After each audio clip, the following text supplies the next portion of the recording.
Hi viewers, welcome to our channel. ప్రస్తుతం మనతో పాటు సీనియర్ జర్నలిస్ట్ దాము బాలా సార్ అన్నారు. వాటితో మాట్లాడదాం. నమస్కారం సార్. రోజా గారు ఒక ప్రెస్తో మాట్లాడుతూ తను ఓడిపోయానన్నట్టుగా మాట్లాడుతున్నారంటే తన మాటలు చూస్తే ఆ విధంగా అర్థమవుతుంది. అంటే టీడీపీ వాళ్ళకంటే ఎక్కువగా వైసీపీ వాళ్ళే ఓడించడానికి నన్ను ప్రయత్నిస్తున్నారని అన్నారు. అసలు ఏం జరిగింది, మరి నగర్లో ఓటింగ్ ఎలా ఉంది సార్? అదేదో అంటారు కదా, పిల్లి కళ్ళు మూసుకొని పాలు తాగితే ఎవరు చూడలేదని. అలాగా రోజా ఇన్ని రోజులు తెలియదు ఆమెకి, అందరికి ప్రపంచానికి అంతా తెలుసు. మనమే 5-6 వీడియోలు చేసాము. సో తెలుగుదేశం వాళ్ళు ఓడించడం కంటే వైసీపీ వాళ్ళు ఓడించడానికి ఎప్పటి నుంచో చేస్తున్నారు. అదేం కొత్తది ఈరోజుది కాదు కదా ఆమెకి తెలియడం. ఎప్పటి నుంచో 5 మండలాల వైసీపీ నాయకులు రోజాకి యాంటీగా ఉన్నారు. ఆ విషయం 6 నెలల ముందు, 1 ఇయర్ ముందు తెలిసినప్పుడు ఎవరైనా ఏం చేస్తారు? ఎనీ కామన్ సెన్స్ ఉండేవాళ్ళు. వాళ్ళకి ఏ ప్రాబ్లం ఉంది, తన వైపు ఏదైనా ప్రాబ్లం ఉంటే సారీ చెప్పడం, వాళ్ళని కలవడము, వాళ్ళని తన వైపు రావడానికి వాళ్ళకి ఏమేమి కావాలో మాట్లాడుకోవడం, ఇవి చేయాలి. అది ఆమె చేయకుండా అరోగెంట్గా బిహేవ్ చేసి వాళ్ళందరినీ హట్టు చేసి ఇవాళ వచ్చి ఏడుస్తే లాభం ఏముంది? అయిపోయినాక అదేదంటారు, చేతులు కాలినాక ఆకులు పట్టుకున్నట్టు అయిపోయింది. చేతులు కాలకముందే కాలుతుందని మైండ్కి బయట వాళ్ళకే తెలుసు, ఆమెకు తెలియదా? తెలిసినప్పుడు ఆమె అప్పుడు కదా పట్టుకోవాలి, కాళ్ళు ఆకులు ఏదో ఒకటి. ఇప్పుడు వచ్చి వాళ్ళని నిందిస్తే లాభం ఏంటి? వాళ్ళకి కొన్ని అసంతృప్తులు ఉన్నాయి నీ మీద. ఆ అసంతృప్తులు ఎందుకున్నాయి అనేది సెల్ఫ్ రెట్రాస్పెక్ట్ చేసుకోవాలి. వాళ్ళతో కూర్చొని డైలాగ్ వర్షన్స్లోకి వెళ్ళాలి. ఒకవేళ నీతో వాళ్ళు కూర్చోలేకపోతే మధ్యవర్తులను ఉన్న కూర్చోబెట్టుకొని చేయాలి. అది చేయలేమే.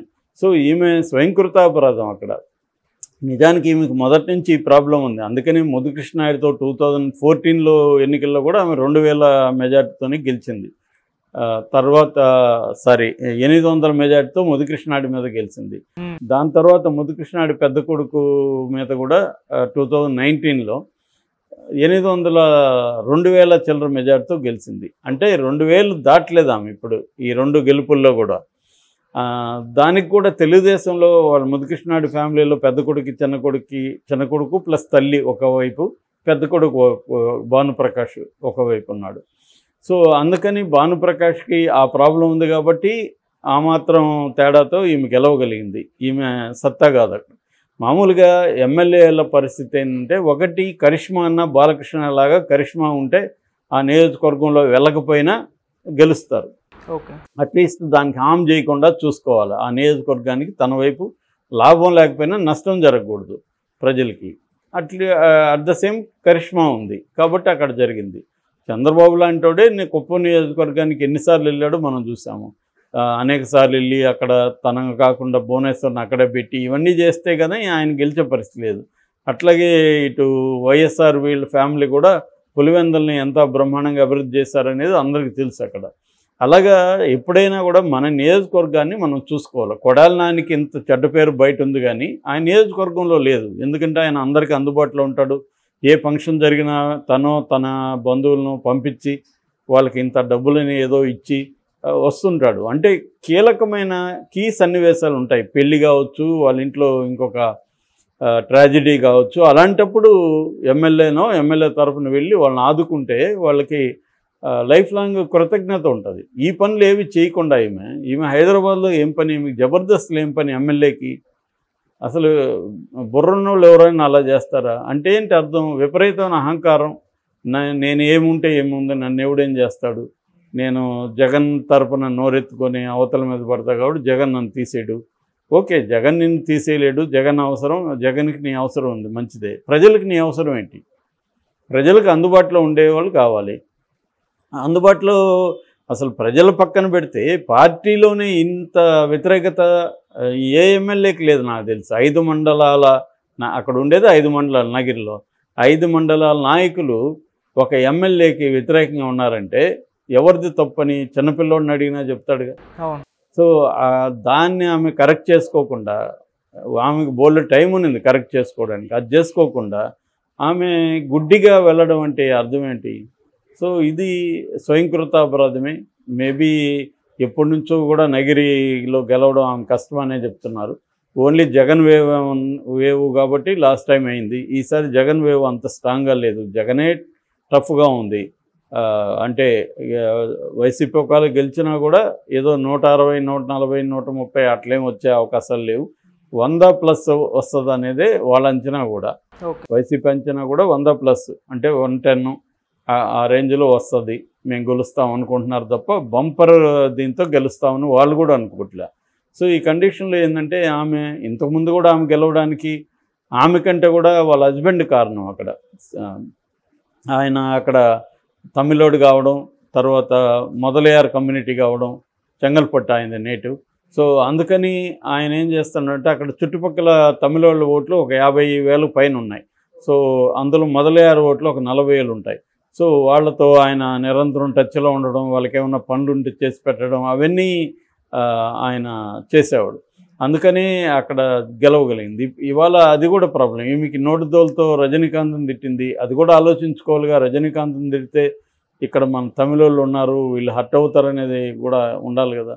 అంటే ఆవేశం, ఒక ఫైర్ బ్రాండ్ ఇమేజ్, ఇవన్నీ ఓకే. రోజా చాలా కష్టపడి వచ్చింది, ఒక మిడిల్ క్లాస్ స్త్రీ ఈ స్థాయికి రావడం అనేది మాటలు కాదు, ఖచ్చితంగా ఆ విషయంలో మెచ్చుకోవాలి. కానీ ఎప్పుడైనా గెలుపు కంటే కూడా గెలుపుని నిలబెట్టుకోవడం, సస్టైనింగ్ ఇదనమాట విన్నింగ్ పొజిషన్, అది మోర్ డిఫికల్ట్.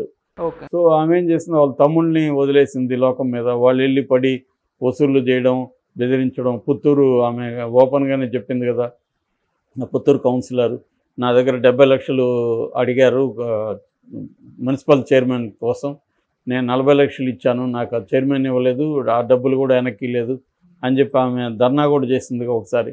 సో ఇంత వ్యతిరేకత ఆమెకి ఎక్కడ రాలేదు, ఎప్పుడు వేరే ఎక్కడ ఎవరికి రాలేదు, ఏ ఎమ్మెల్యేకి కూడా.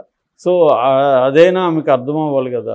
సో మరి ఇప్పుడు వచ్చి వైసీపీ వాళ్ళే తెలుగుదేశం వాళ్ళ కంటే ఎక్కువగా నన్ను ఓడించడానికి ట్రై చేస్తున్నారు అని వాపోయిందంటే, అది కూడా ఎన్నికలు ఇంకా జరుగుతూ ఉండగానే వాపోయిందంటే అర్థం ఏంటంటే ఆమెకు అర్థమైపోయింది, నేను ఓడిపోతున్నా, ఎలాగూ ముందే ప్రిపేర్ చేసేద్దాం, వీళ్ళ వల్లే నేను ఓడిపోయినా అని చెప్తాం. వాళ్ళ వల్ల కాదు నువ్వు ఓడిపోయింది, నీ వల్లే నువ్వు ఓడిపోతున్నావు.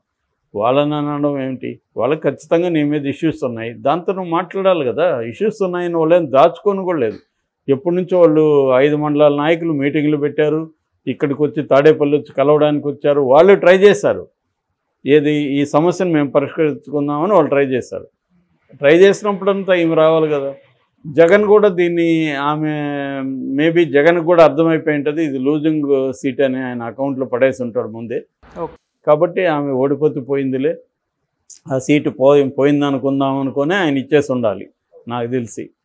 లేకపోతే ఏం జగన్కి తెలీదా, అనేక సర్వేలు చేశాడు అక్కడ, జగన్కి పరిస్థితి తెలియకుండా ఉంటుందా, తెలుసు జగన్కి, కాకపోతే వదిలేసినట్టుగా మనం అర్థం చేసుకోవాలి. సో ఒక పక్క ఏమో పెద్దిరెడ్డి రామచంద్రారెడ్డితో కూడా ఈమె గొడవలు, అది కూడా ఏదో ఆయనతో ట్రై చేసా కొద్దిగా మారిందని అన్నట్టుగా అన్నారు. కానీ మొన్న వెళ్ళిపోయిన తెలుగుదేశంలోకి చేరిన చక్రపాణి రెడ్డి కావచ్చు, ఇంకొంతమంది అక్కడ నాయకులు, వాళ్ళందరూ కూడా పెద్దిరెడ్డి వర్గమే వాళ్ళు ఒకప్పుడు.